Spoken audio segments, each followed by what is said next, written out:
Existe uma força poderosa, muitas vezes misteriosa, que governa as nossas vidas, as emoções. Mas e se existisse uma espécie de manual de instruções para nossa própria mente? Pois é exatamente isso que a gente vai explorar agora, com base no trabalho de Tibor Meurice. Meurice começa com essa ideia bem forte.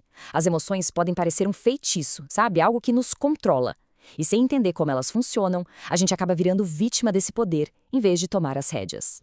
E o ponto de partida é uma pergunta que parece simples, mas é fundamental. Como eu me sinto neste exato momento?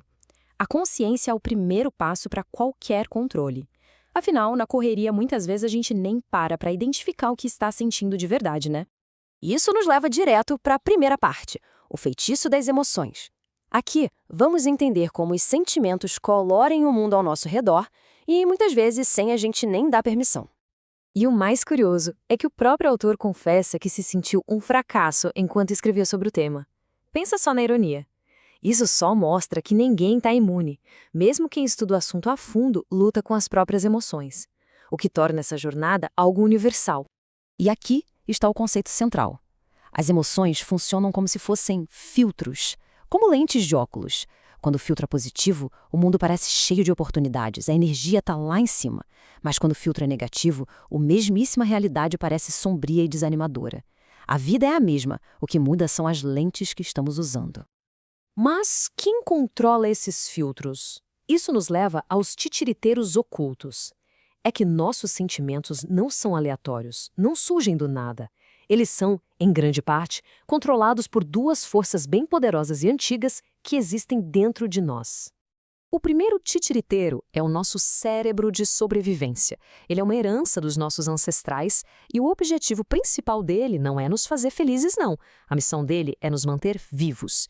E por isso ele está sempre procurando por perigos, com um viés natural para a negatividade.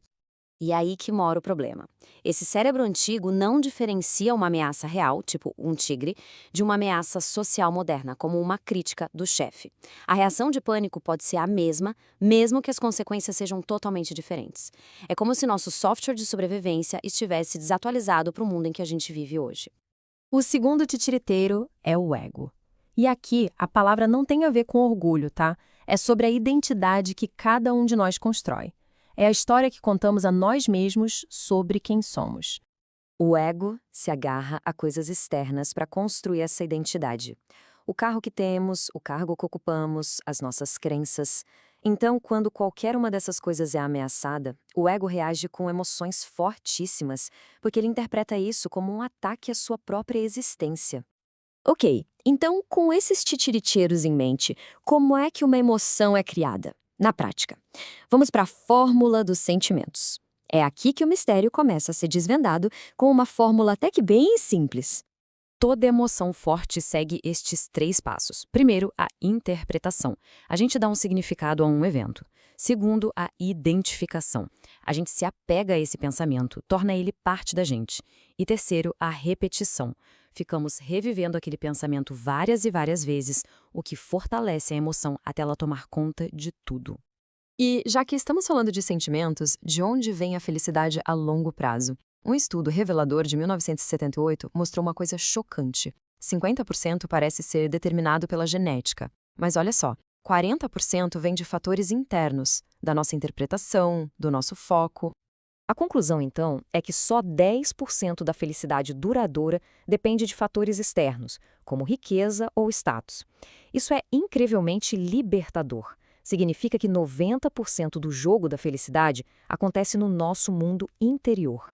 Entender a fórmula é o primeiro passo. Agora, como a gente assume o controle?